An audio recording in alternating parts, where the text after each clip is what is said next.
It's time for my model picks for week 7. After going to perfect 4-0 in week 5, my model came back down to earth, went 2-4 in week 6. Overall, we're 16-18 for the spread bets. I just have to say here, in week 5, we saw a lot of underdogs cover the spread. In week 6, a lot of favorites cover the spread. This has been a really topsy-turvy NFL season so far. And the fact that my spread model is 16-18, hovering around 500, I actually feel really good about that. And I really look forward to the middle of the season. This is when the spread model really takes off. My moneyline parlay bet hit last week is 5-2 overall for this year. So one more time, if you're going to follow anything in my videos, follow my moneyline parlay bets. We've been making money. And my 6-point teaser bet went 0-1 last week. It's 0-3 now, but I have a really good edge on these teaser bets. It just hasn't played out yet. When you have a strong edge on something, just because it's 0-3 doesn't mean it's not going to work out long term. In fact, I have a teaser bet in this video, which I feel really strongly about. Let's get to the model picks. In week 7, the model likes the Buccaneers plus 5.5 at the Lions, the Seahawks minus 3.0 at home against the Texans, and the Cardinals plus 6.5 at home against the Packers. Now, I have to say here, all three of these teams, the Lions, the Seahawks, and the Cardinals, are home teams pre-bye. And we know from my Tuesday videos that the home teams pre-bye cover the spread at a rate of 60% over the last 10 years. So the fact that the model picked the Seahawks and Cardinals just like the trend does, I feel really good about that. But up here, the Buccaneers plus 5.5. I'm not so sure about this one. We got the Lions minus 4.5 on Tuesday, and that satisfied that trend, but that line moved up to 5.5. So for some reason, the model likes the Buccaneers getting an extra point at 5.5.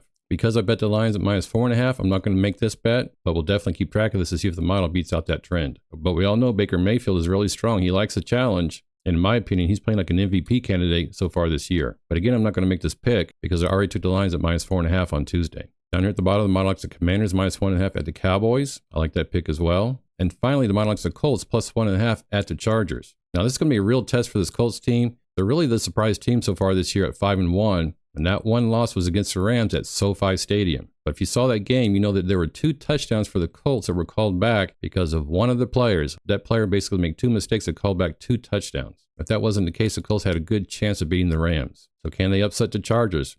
We'll see. Let's get to our moneyline parlay picks. First fact, divisional road favorites. Road teams favored by 5.5 to 6 points facing divisional opponents when at a rate of 83.9%. This is kind of a small sample size, but it's a really high percentage, and the Steelers satisfy this fact in week 7. The next fact are big home favorites. Home teams favored by 6.5 to 7 points when a rate of 77.3%. This has a really good sample size with the Denver Broncos that satisfy this fact in week 7. And I really like the Broncos at home. They got one of the best home field advantages in the entire NFL. Now they're taking on New York Giants, who have been a really interesting team this year, especially lately, with Jackson Dart and Scatabo, but that Bronco defense is very fierce. Now, I could see Jackson Dart running around a lot, being chased down by the Broncos defense. Now, I know he's a young guy, but if he runs too much on that altitude, I could see him wearing down. So this is a bet on the Broncos defense more than anything. So for the moneyline parlay bet, I got the Steelers minus 240 on moneyline, minus 330 for the Broncos, minus 118 parlay odds, but the real odds are minus 184. This is a huge edge. Now, this bet was in my Tuesday video, and I bet 2%. Again, I'm not going to bet the house because I have a big edge here, but I am betting 2%.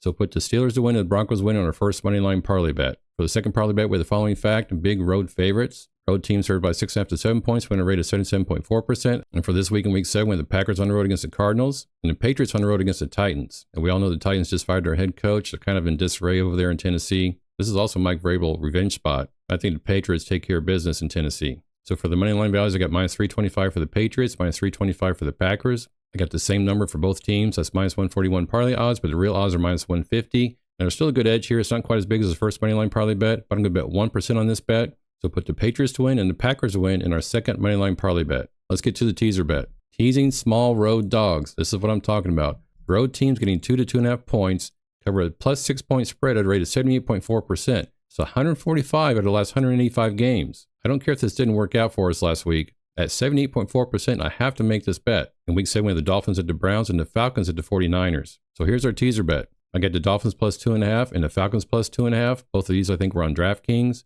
The teaser odds are minus 135, but the real odds are minus 159. Put these together in a 6-point teaser bet. And again, I'm going to bet 1% on this bet. I'm really looking forward to week 7, especially the Buccaneers at the Lions. Good luck in week 7. Let's go.